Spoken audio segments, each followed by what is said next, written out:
Underutilized, undervalued, underappreciated. These are all words that could be used to describe Horace Grant, the versatile power forward who played in the shadows of Michael Jordan and Scottie Pippen during the Bulls' first three-peat. Grant spent the first 7 years of his career doing all the dirty work in Chicago, playing great defense, corralling rebounds, and scoring whenever he was called on. But after years of frustration, he left Chicago and joined the Orlando Magic, showing that he could produce anywhere, and even getting a little revenge on his old team. But soon after Shaq left, Grant became more of a journeyman, bouncing around a few teams while remaining a starting caliber power forward, with Grant even adding one more ring to his collection. But nowadays, Horace Grant gets way less appreciation than he deserves, and is the personification of not realizing what you have until it's gone. Oh, and don't let the goggles fool you. Horace Grant was as tough as they come. Blue collar, hard hat, lunch bucket. Let's jog your memory. A Georgia native, Horace Grant and his twin brother Harvey would both attend Hancock Central High School in Augusta, Georgia, where Horace wouldn't get a lot of recruiting attention, yet was still one of the Bulldogs' top players. But a great senior year, which saw Grant average about 21 points and 12 rebounds, also saw him take home second-team All-State honors for Class AA, which would finally get him some exposure, yet it was mostly small programs. But when he and his brother got an offer from a big school, they jumped at it, as both Horace and Harvey signed letters of intent with Clemson, and it looked like they would continue their basketball careers together on the next level. But it didn't happen like that, as Harvey would be redshirted before eventually transferring out of Clemson, as he would embark on his own path to the NBA. And Horace was also unsure about playing time, as he was just 185 pounds at the time of his signing, but he bulked up to over 200 by the beginning of the season, and would quickly look like a hidden gem for the Tigers, receiving respectable playing time from day one and contributing on both ends of the court, with a good mix of size, agility, and instinct, while even getting a few starts. However, after a great 1980 tournament run, Clemson had been putting together some underwhelming seasons, and this year was one of the most disappointing. The Tigers won 11 of their first 13, and would even upset defending national champion NC State early in conference play, with Grant hitting the game-winning free throws. But overall, they went 3-11 in conference play, and finished the regular season at 14-13, before losing to North Carolina in the conference tourney quarterfinals, with Grant's freshman year seeing him average about 5.5 points, 4.5 rebounds, and 2 assists per game. Going into the 85 season, longtime coach Bill Foster was gone, and the Tigers had replaced him with Cliff Ellis. And with the team's top big man Murray Jarman having graduated, Grant was in line for a bigger role, as he would team with guard Vince Hamilton and forward Glenn Corbett, with each of these three averaging double-figure scoring. And the Tigers again got off to a hot start, winning 9 of their first 11.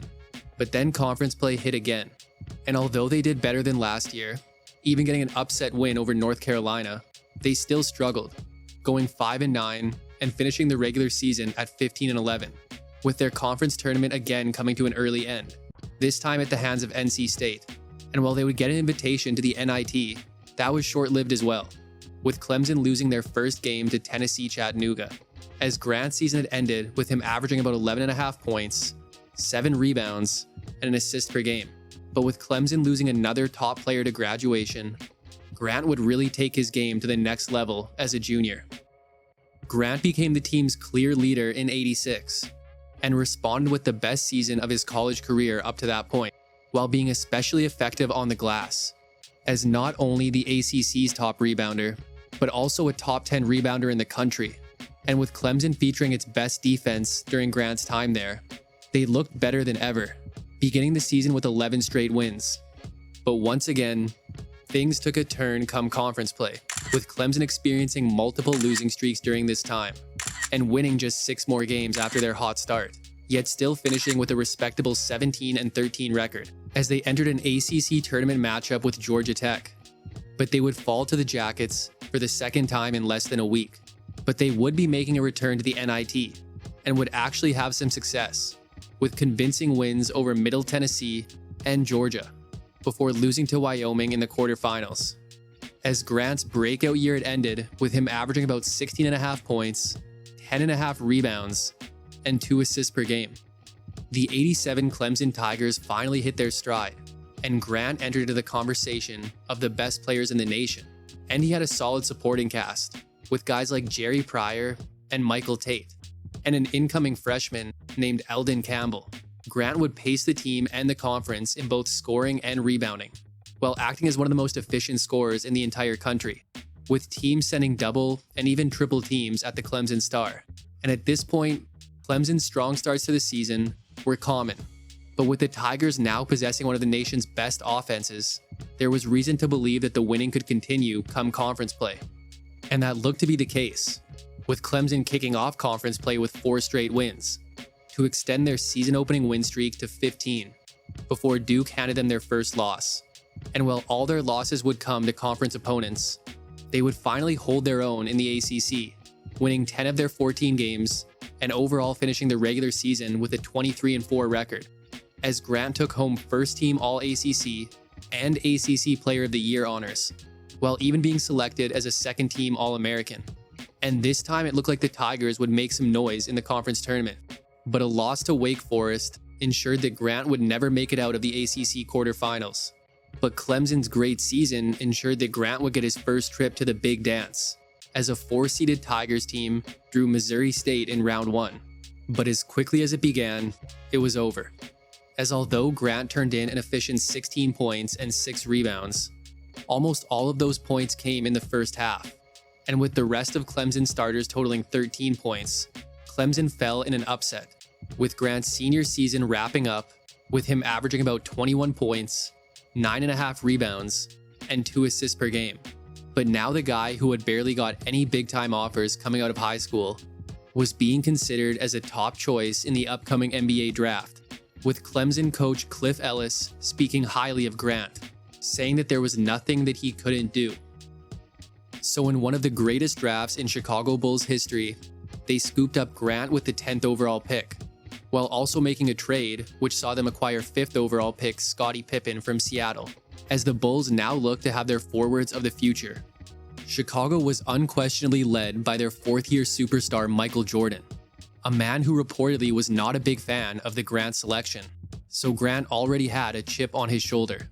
But the Bulls' second-best player occupied the same position as Grant, in bruising forward Charles Oakley. So although Grant received ample playing time this season, it came in a backup role. But the tough and physical Oakley was a good player for the more finesse-oriented Grant to learn behind. But Grant was still his own player, bringing his same blend of offense and defense to the Bulls, while acting as one of the top rebounders among rookies. And with him having so much agility for a player his size, he could play the game a lot differently than most power forwards at that time, as he was even being compared to an all-time great big man with an untraditional play style. Well, I'll tell you, when we take a good look, Horace Grant is the spitting image of Bob McAdoo, isn't he? He looks like him. But it had been a one-man show in Chicago since Jordan's arrival. Yet the additions of Grant and Pippen helped Jordan capture his first MVP award. And more importantly, it had the Bulls winning more than they had in a very long time. They got off to a fast start, sitting at 12-3 after 15 games. And while they would flutter a bit come the midway point, with Grant and Pippen adjusting to the extended length of an NBA season, they hit their stride at the right time, winning 10 of their final 13 to secure a 50-win season and a first-round matchup with Cleveland. Grant had some great contributions in this series, scoring a combined 27 points between games 2 and 3, and overall acting as one of the team's best rebounders.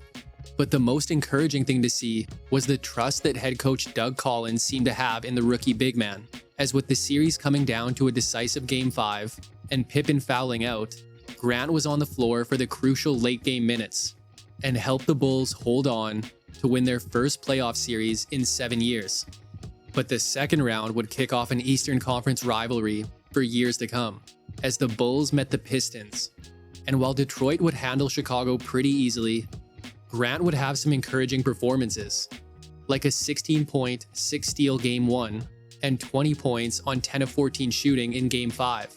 But Game 5 would be the last for the Bulls, as they were dismissed by Detroit, with Grant's rookie year ending with him averaging about 7.5 points, 5.5 rebounds, and a steal per game.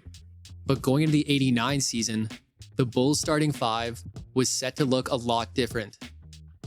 In need of more low-post scoring, the Bulls packaged Oakley to the Knicks for veteran big man Bill Cartwright, a trade that had been discussed since last season, with the initial asking price being Horace Grant and a first-round pick. But now the Bulls had their center and felt comfortable with their new starting forward duo of Grant and Pippen, and it would soon be clear that it was a good decision. Grant would vastly improve on his numbers in his starting role, and while he wasn't quite Charles Oakley, he performed well on the glass, leading the Bulls in rebounding. But like Oakley, he was unhappy about his role in the offense, becoming frustrated with his lack of shots, no matter how much he was producing. But with Jordan on the team, it didn't seem like that would change anytime soon. And it also didn't seem like Jordan took Grant's frustrations too seriously. But Grant wasn't lying about his ability to produce, as he came out hot to begin the year, even recording a 25-point, 16-rebound performance in just his second game. But the Bulls didn't come out as hot, and overall they had seen their defense take a hit, as they hovered right around 500 for the first 30 games, before rattling off some win streaks over the rest of the season. But they would fail to reach the 50-win mark, as they fell short with a 47-35 record. But this still got them a return to the playoffs and a first-round rematch with Cleveland. And this series would be a great showing for Grant.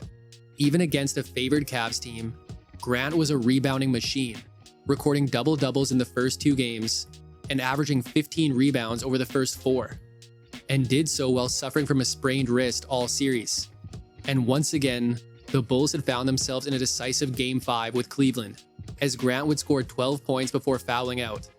But in one of his first signature moments, Jordan pushed the Bulls through to the second round. He looks, he gives to Jordan.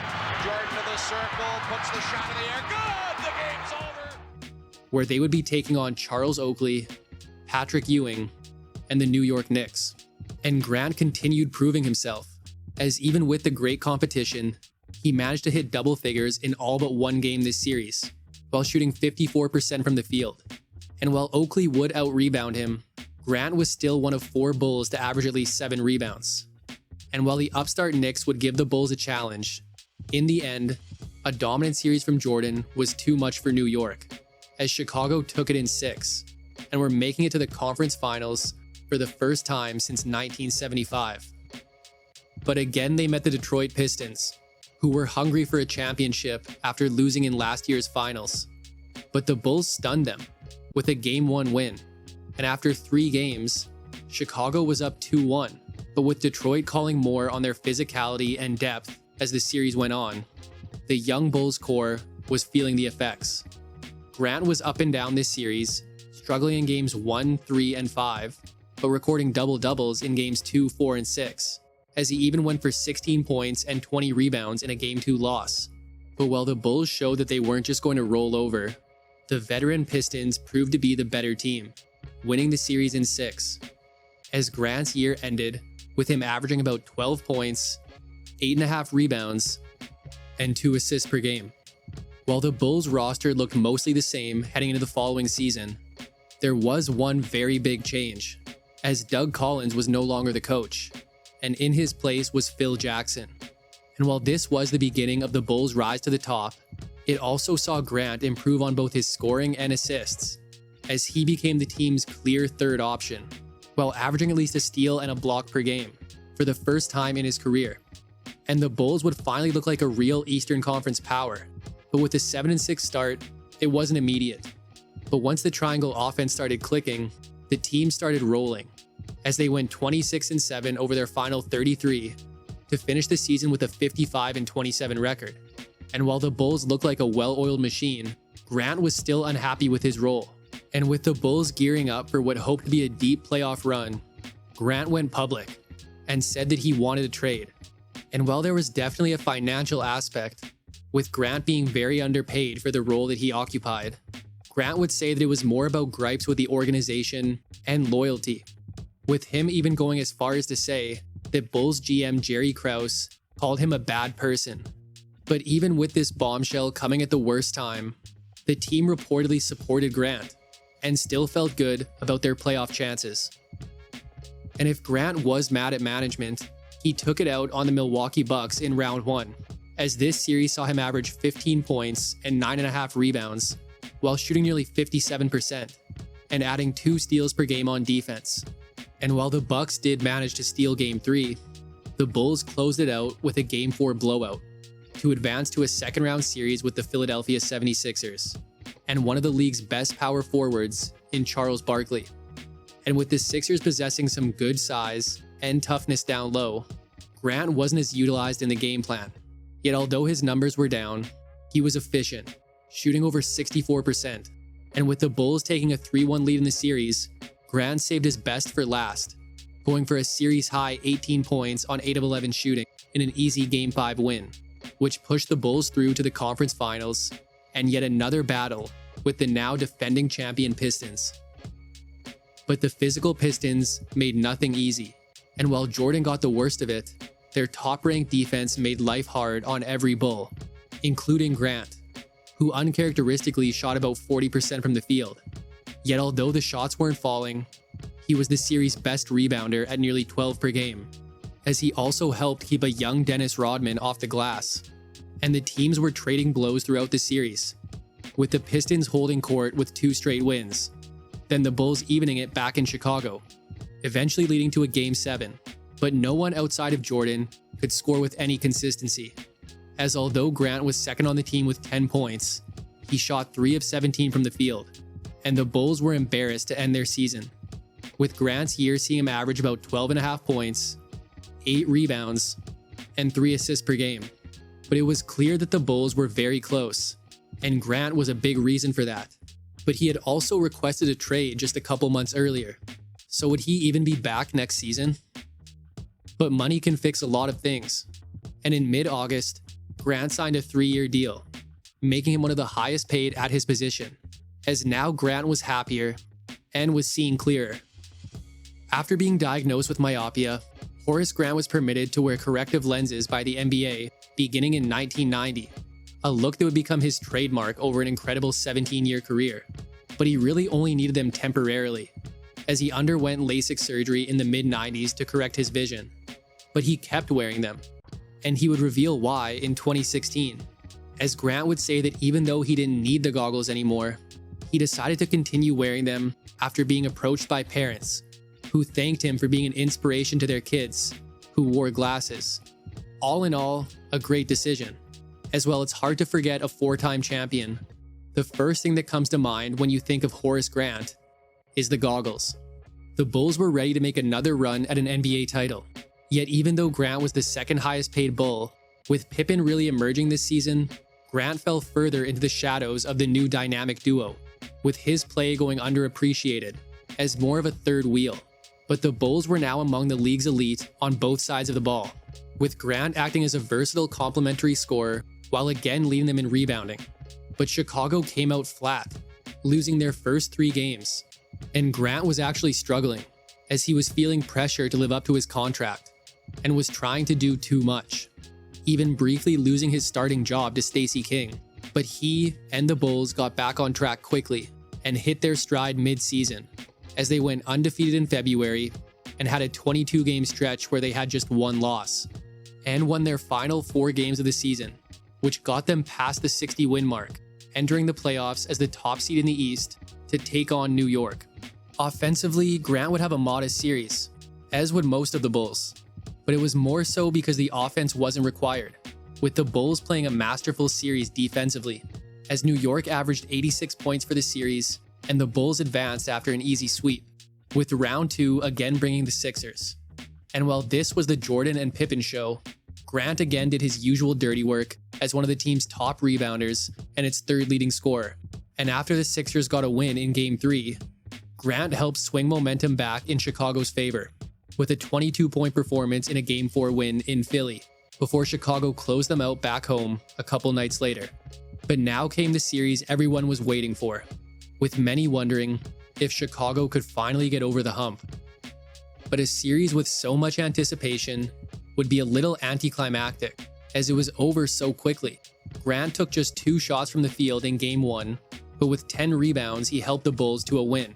Then over the next 3 games, he averaged over 15 points and continued as one of the best rebounders in the entire series, while shooting 69% over the first 4 games. And that's all that was needed, as such a bitter rivalry came to a quiet end with a Bulls sweep, with the final test being the player and the team of the 80s. But Game 1 saw Chicago lose, their second loss of the postseason, and the first time they had been behind in a series. So there was a little cause for concern, but over the next 2 games, Grant turned it up on offense, averaging 21 points while shooting a combined 19 of 24, and the Bulls were up 2-1.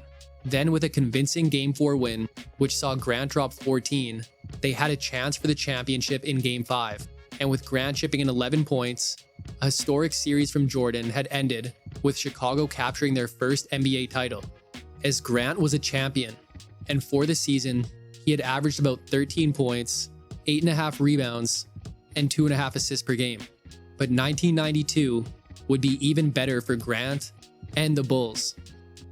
Coming off his first NBA championship, Horace Grant would turn in one of the most underappreciated single-season performances of all time. In 1992, while he was firmly cemented as the Bulls' third option behind Michael Jordan and Scottie Pippen, he put up some of the best numbers of his career, averaging a double-double on an incredibly efficient 14 points and 10 rebounds per game. But it wasn't just his offense, as on defense he averaged over a steal and a career-high 1.6 blocks. And while Jordan and Pippen may have gotten more of the defensive glory, Grant's versatility gave those two the freedom they needed, as his ability to switch and help in the half court while effectively pressing and trapping in the full court, all while being 6'10", was invaluable to the Bulls' success, as Grant finished with a top 10 defensive rating and the league's highest offensive rating. But when the season began, the Bulls were looking like they were feeling the effects of their finals run, as they lost 2 of their first 3. But after winning their next 14, there was clearly nothing to worry about. And with another 13-game win streak shortly after that, and an end to the season which saw them win 19 of their final 22, the defending champs had brought their win total to 67 and looked primed to repeat, going into a first-round matchup with Miami. And their first-round series with the new and young Heat team went about as expected, as the Bulls swept the Heat, with Grant scoring efficiently and rebounding well, as Chicago was moving on to a second-round matchup with New York. This would be one of the most challenging series of the Bulls dynasty, and it got off to a very bad start, after New York stole home court advantage with a Game 1 win. But with Grant averaging 12 points and 12 rebounds over the next 2, the Bulls retook the series advantage. But after dropping Game 4, it was all knotted up, and this pattern continued, with the Bulls taking Game 5 and New York taking Game 6. And now it was anyone's series going into Game 7. But Grant did a bit of everything, finishing the game with 14 points, 6 rebounds, and 4 assists, while also adding 4 steals and 4 blocks, as the Bulls would win easily and return to the conference finals to take on an old foe. It would be another installment of the Bulls and Cavs playoff battles, and both teams were throwing haymakers, splitting the first 4 games with convincing wins from each side, before Chicago went up 3-2 after a big Game 5, and at this point, Grant had been a rebounding machine, averaging about 12.5 per game, while also chipping in a steal and nearly 2 blocks. But he went on the offensive in Game 6, pouring in 20 points while adding 9 rebounds, as he and Pippen picked up the slack after a slow start from Jordan, before MJ closed it out, and the Bulls were back in the finals to take on Clyde Drexler and the Blazers. Grant would act as a nice complementary scorer, hitting double figures in each of the first 3 games, including 18 points in a Game 3 win, as the Bulls went up 2-1. But then Grant saw a decreased workload on offense for the rest of the series, taking just 5 shots and scoring 8 points combined in Games 5 and 6. But his rebounding and rim protection were there, averaging nearly 2.5 blocks for the series. And with Games 5 and 6 being Bulls wins, they had repeated as NBA champions, and were on the verge of dynasty status, as Grant's season had seen him average about 14 points, 10 rebounds, and 2.5 assists per game. Chicago was thinking three-peat in 1993, but the decline of an aging Bill Cartwright hurt their offense. But they still had their big 3, and defense wasn't a problem. And Horace Grant would reach a new level of recognition, as after years of being a major part of the Bulls' defense, he was finally acknowledged with a second-team all-defense selection, And offensively, he was still one of the more underrated players in the league. And he showed this with one of his best career games coming in a December 26th win over Indiana, when he had 30 points on 12 of 16 shooting, along with 20 rebounds, with 11 of those being offensive. The Bulls finally started strong, winning 6 of their first 7. And while they wouldn't reach the same level of a regular season dominance as last year, a 55-27 record was no joke, as they were the 2 seed in the East and were getting a first-round matchup with Atlanta. This series would mostly be a battle between Jordan and the Hawks' Dominique Wilkins. And although Grant didn't have the best offensive series, he was still the team's top rebounder and shot blocker, and would put up 17 points in Game 3 as the Bulls completed the sweep. Round 2 again brought the Cavs. But this was the last hurrah for the great Cavs teams of the 90s. And while Grant only averaged about 12 points for the series, it was pretty much a guaranteed 2 points every time a shot left his hands, shooting over 72% from the field, with an especially impressive Game 2, where he recorded 20 points on 8 of 8 from the field, while also hitting all 4 of his free throws.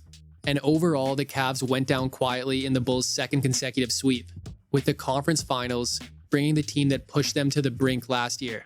This series saw the Bulls rely more on their perimeter stars, with New York possessing an intimidating collection of front-court players, as Grant and Cartwright saw limited use on offense. Yet Grant still shot over 55%, but Grant and the Bulls were out-rebounded throughout the series, with Grant's Game 2 seeing him held to 2 points and 2 rebounds, as the Bulls fell behind 2 games to none. But over the next 4, Grant would average an efficient 11 points, and the Bulls would not only get back on track, but would stun the Knicks by winning 4 straight, with Grant being involved in their most memorable play of the series. 10, Ewing for Smith. Smith. Stopped again. Which won them Game 5. And just like that, they were again on their way to the finals to take on a Charles Barkley-led Phoenix Suns team. Grant was doing everything right for the Bulls as the series went on. A 24-point Game 2 performance, where Grant hit 10 of 13 shots, led to the Bulls taking both games in Phoenix.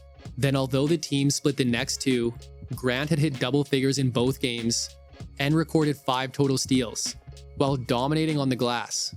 And through it all, he had drawn the toughest defensive assignment and was holding his own against Barkley. And if he could give the Bulls just one more performance like he had been, then the series didn't look like it would make it past Game 5. But Game 5 ended, and the Bulls had lost by double digits. And Grant had disappeared, missing all 4 of his shots and making 1 of his 4 free throws, to finish with a single point. And now Chicago had to go back to Phoenix. But there's no way Grant would have another game like that. But in the final seconds of Game 6, the Bulls were down 2. And while Grant had contributed a steal, a block, and 7 rebounds, he had taken 5 shots and missed each of them, and once again had recorded a single point. But even after one of the worst stretches of his playoff career, he showed his championship poise and made the most important pass of his life with about 5 seconds left. Well, Pippen got to snap. Here's Paxson for 3. Yes! The Bulls take a 1-point lead. Instead of forcing a layup, Grant kicked it out to the open shooter, and John Paxson hit the 3 to put the Bulls ahead. But not so fast. The Suns still had time for one more shot. Oliver Miller plays it. Here's Johnson. Johnson gets, no, he could not get it off. Knocked away by Grant. It's all over. But with a great defensive effort, Grant recovered to block Kevin Johnson's shot without fouling him, as the game ended with the Bulls on top. So while overall it was a game to forget, Grant made up for it with 2 of the most important plays of his career, as he could breathe a sigh of relief while adding another ring to the collection, with Grant's season ending with him averaging about 13 points, 9.5 rebounds, and 2.5 assists per game. But the basketball world was about to get rocked. However, for Grant, it meant opportunity. When I lose the sense of motivation and the sense of to prove something as a basketball player, it's time for me to move away from the game of basketball. Shortly after winning their 3rd championship in a row, Michael Jordan abruptly retired from the Chicago Bulls, leaving Scottie Pippen to assume the role of the face of the franchise. But this also meant opportunity for Horace Grant. And while he was still in the shadows of an MVP level season from Pippen, having Jordan gone led to Grant's role expanding more than ever, as he put up career highs in points, rebounds, and assists, with some of his best career games occurring in this time, such as a career-high 23 rebounds versus the Lakers and a career-high 31 points in a win over Boston, as Grant would receive his only career All-Star selection, while also earning a spot on the second-team All-Defense. So without Jordan, the Bulls' offense plummeted, as they became one of the lowest-scoring teams in the league. But they still had Pippen and Grant anchoring the defense, with both players finishing top 10 in DPOY voting, and with an all-star season from BJ Armstrong and Eurostash Tony Kukoc finally joining the team, they were doing just fine without Jordan, and the wins were coming in bunches, as they rattled off 10 straight in December, then put together another 10-game win streak late in the season to finish at 55-27 as a 3 seed in the East, and get a first-round matchup with Cleveland. But with Doherty and Nance gone, this was not the Cleveland team that they once were, and Grant would take advantage of that, averaging about 15 points and 10 rebounds, while also blocking 9 shots in the series, as the Bulls would pull off a relatively easy sweep, leading to another playoff matchup with New York. And it began a lot like last year, after New York jumped out to a 2-game lead, but over the next 2 games, Grant averaged 17 points, while missing just 5 of his 20 shots, and now the series was tied, and the Bulls almost took Game 5 in New York, but fell just short. And while they were able to extend the series back in Chicago, the home court advantage came through for the Knicks, as they finally knocked off the Bulls. But Grant had showed out, as he averaged nearly 17 points along with over a steal and a block for the series. And for his entire season, he had averaged about 15 points, 11 rebounds, and 3.5 assists per game. But Grant had just wrapped up the best season of his career, and had done so on a contract year. And he had said at the beginning of the season that there was no chance that he'd be back with Chicago. So where would he end up next? Grant remained in the East, but he went for the warmer weather in Florida, joining one of the most exciting young teams in the Orlando Magic, as the now 8-year pro Horace Grant became the veteran on a team who featured the dynamic young duo of Shaquille O'Neal and Penny Hardaway, while also featuring the wing combo of Nick Anderson and Dennis Scott, as Grant immediately turned their weakest position into one of their greatest strengths. Orlando was coming off their first ever playoff appearance, but had been swept in the first round. But now with Grant in the front court, the Magic had another post-scoring threat that defenses had to respect, and he would really start to utilize the mid-range, whether it was an automatic jumper at the top of the key or playing the pick and pop game, as this would give Shaq a little more breathing room inside. So Grant's extremely efficient scoring and rebounding led to the Magic boasting the highest scoring offense in the league. And while he had lost some of his speed and agility over the years, he was still a defensive upgrade, averaging at least a steal and a block during his first season in Orlando, and earning his 3rd straight second-team All-Defense selection. And Grant came out of the gate wanting to prove himself, as he scored at least 20 points in 3 of his first 6 games. And the Magic had their best start in franchise history, winning 11 of their first 13, which included a 9-game win streak. And as the season continued, the winning continued. And while the Magic looked like they were losing some steam near the end, a then franchise record 57 wins still secured them the top seed in the East, and a first-round matchup with Boston.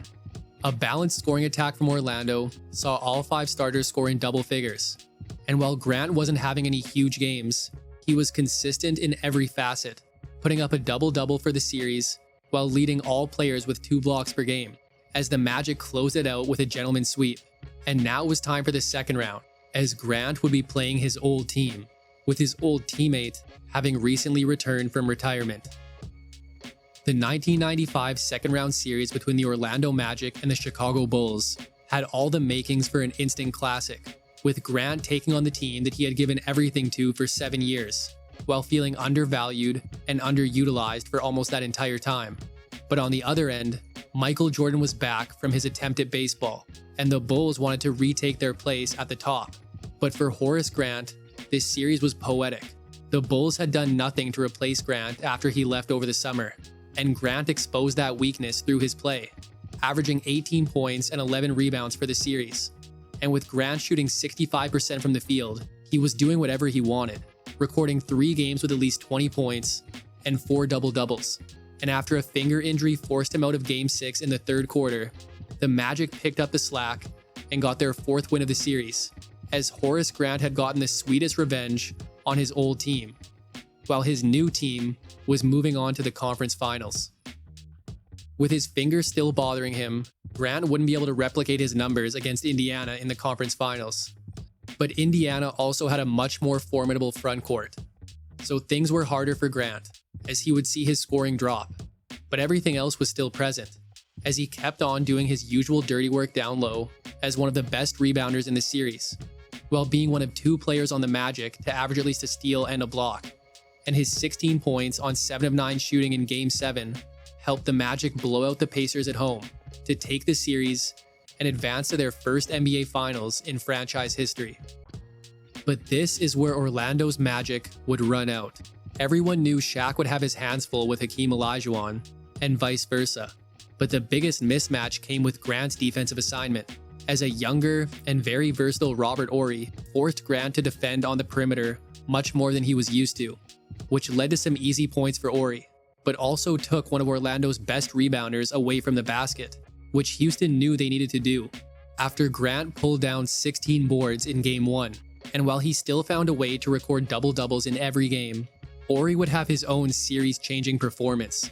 And with nearly the entire Rockets team having championship experience, it proved too much for the young Magic, as they fell in 4 games, with Grant's season seeing him average about 13 points, 9.5 rebounds, and 2.5 assists per game. 1996 seemed like it would be Orlando's year.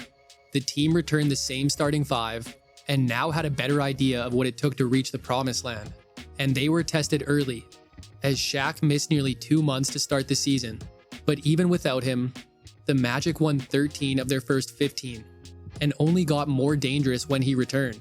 And with Grant missing 19 games of his own, the Magic were really tested. But when Grant was playing, he was doing his usual work, giving the Magic efficient points, tough rebounding, and smart defense. And Orlando did even better than last year, with a franchise-best 60 wins, entering the playoffs as a 2 seed to take on Detroit in round 1. And it looked like Grant was in store for a big postseason, after recording 3 straight double-doubles and 2 games shooting 70% from the field, as Orlando would sweep Detroit and advance to a second-round matchup with Atlanta. And Grant just kept getting better, as he kicked off this series with 2 straight double-doubles, then had 20 points in Game 3, as Orlando went up 3 games to none. Then even though Atlanta got on the board in Game 4, Grant ended the game with 29 points and 20 rebounds on 14 of 17 shooting. As for the series, he shot 69% from the field, and the Magic wrapped it up in 5 games, as the now 2-seeded Magic were headed to the conference finals to take on the 1 seed, the 72-10 Chicago Bulls. The Bulls had added Dennis Rodman, so it would be no cakewalk for Grant this year, but he never really got a chance, as after an underwhelming first half, Grant suffered an elbow injury in the third quarter of Game 1, which knocked him out for the rest of the series. And while the Magic were already going to lose that game, losing Grant pretty much destroyed any chance they had to win the series, as they went down in a sweep, with Grant's season ending with him averaging about 13.5 points, 9 rebounds, and 2.5 assists per game. But the Orlando Magic saw their bright future get dark after their shining star left in the offseason. So Shaq was gone, signing with the LA Lakers, as the Magic's championship dreams had vanished. They still had Penny, but he started to deal with knee issues this season. And while the Magic added Ronnie Cycli, he couldn't fill Shaq's shoes. But shortly before Shaq left, Orlando had re-signed Grant for 5 years. So now Grant would have a lot more offensive responsibility for a Magic team who now featured one of the league's worst offenses, as Grant became their 3rd leading scorer. But injuries were starting to catch up to a now 31-year-old Grant, as he would miss 15 regular season games. And after a mediocre start, a mid-season coaching change helped the Magic finish strong with a 47-35 record, which would get them a playoff matchup with Miami. But they were missing Grant, as he had suffered a wrist injury near the end of the regular season and was unavailable for their first-round series. which the Magic would lose in 5, as Grant's season ended with him averaging about 12.5 points, 9 rebounds, and 2.5 assists per game. The Magic had a new coach in '98 in Chuck Daly, but the once Hall of Fame-bound career of Penny Hardaway was being destroyed by injuries, as knee surgery would lead to him appearing in just 19 games this season. And with Dennis Scott gone, and a lot of the Magic starters missing extended time, it looked like it would be a rough year.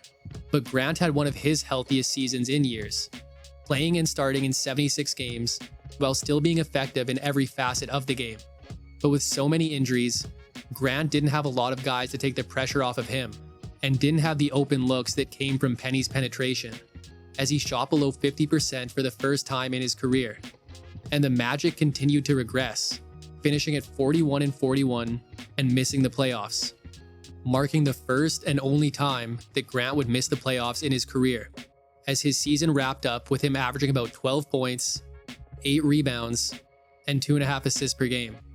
The lockout-shortened '99 season would see Grant play and start every game, but it would also be the first season of a noticeable drop-off in his production, as after never averaging below 12 points since his rookie season, he would never average at least 9 points for the rest of his career.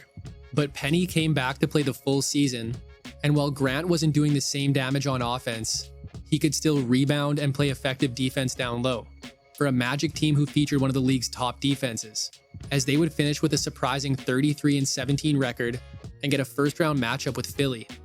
And while Grant was a solid rebounder, he wasn't too effective on offense in this series, as the Sixers won in 4, with Grant's season ending with him averaging about 9 points, 7 rebounds, and 2 assists per game.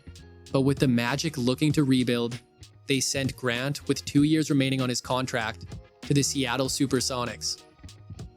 Grant would join a Gary Payton and Vin Baker-led Sonics team and slot in as the starting power forward, as he would put up similar numbers to what he had done last year, while leading the team in rebounding and again playing a very healthy season.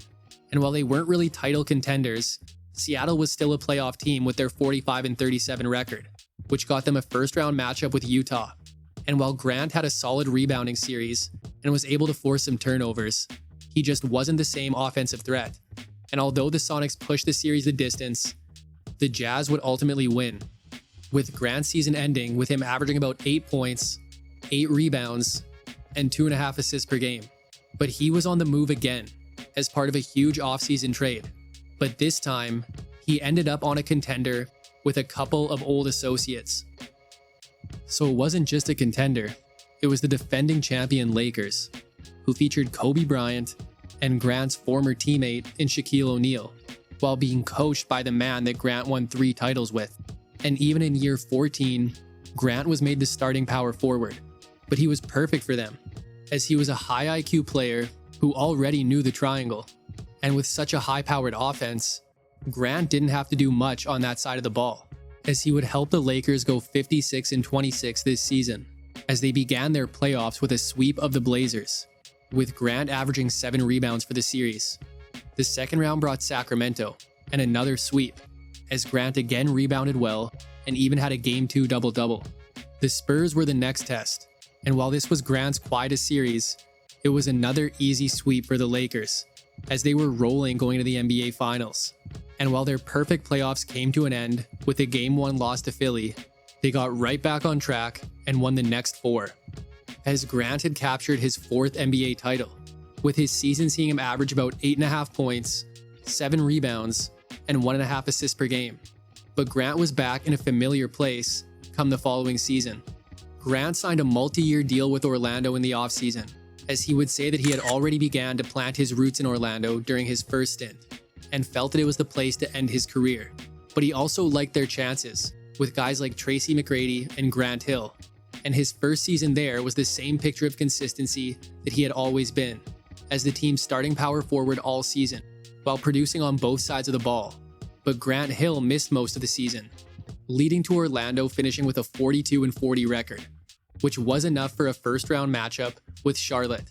And while Grant would have a solid series and lead the Magic in rebounding, Charlotte would win it in 4, as Grant's return year had ended with him averaging about 8 points, 6.5 rebounds, and 1.5 assists per game. But his time in Orlando came to a messy and early end the following season. After appearing in just 5 games due to knee issues, Grant was released by the Magic in December of 2002, with reports coming out that he had been trying to undermine head coach Doc Rivers' authority, as Rivers would go as far as to say that removing Grant was like removing a cancer, as Grant's 5 games had seen him average 5 points, 1.5 rebounds, and 1.5 assists per game. But after this, it seemed that Grant would retire and end an impressive career. But after sitting out the rest of the 03 season, he was coaxed into another championship run with the Lakers, putting up modest stats in a backup role, as the Lakers won 58 games. But a hip injury kept Grant sidelined for the playoffs, and the Lakers fell short in the finals, with Grant's season ending with him averaging about 4 points, 4 rebounds, and 1.5 assists per game. But after this, Horace Grant walked away from the game for good, as one of the most consistent players to ever touch the court, with 4 championships to show for his time in the NBA. And in later years, he's occupied significant positions with both the NBA and the Chicago Bulls, while also seeing the next generation of his family, albeit his brother's children, appear in the NBA. While he appeared in the Last Dance documentary, but after its release, he would express harsh criticisms of many elements, most notably his own depiction as a snitch who was the information source for Sam Smith when writing the book The Jordan Rules, something Grant has completely denied. Horace Grant spent the majority of his career playing in the shadows of some of the best and most popular players in history. The incredible talent of guys like Michael Jordan and Shaquille O'Neal drew all the attention, and their larger-than-life personas off the court made Grant even less noticeable. But his play was also the type that doesn't get celebrated, as a guy who pulled off the hustle plays, outworked the bigger bodies around him, and even when he did score, did it with little flair. But that doesn't take away from how effective he was. It's just that the type of effect that he had couldn't always be measured by stats alone. But without Grant, the Bulls probably don't win all those titles. Without Grant, the Magic probably don't break through to the NBA Finals. And without Horace Grant, the landscape of 90s basketball likely looks a lot different. And while he may never be celebrated, he needs to at least be appreciated. But that's it for today's episode on Horace Grant. Hope you enjoyed it, and make sure to subscribe for more videos like this one. If you liked it, check out this one on one of his Lakers teammates, or this one on another lesser known Chicago Bull. Thanks for watching, and see you next time.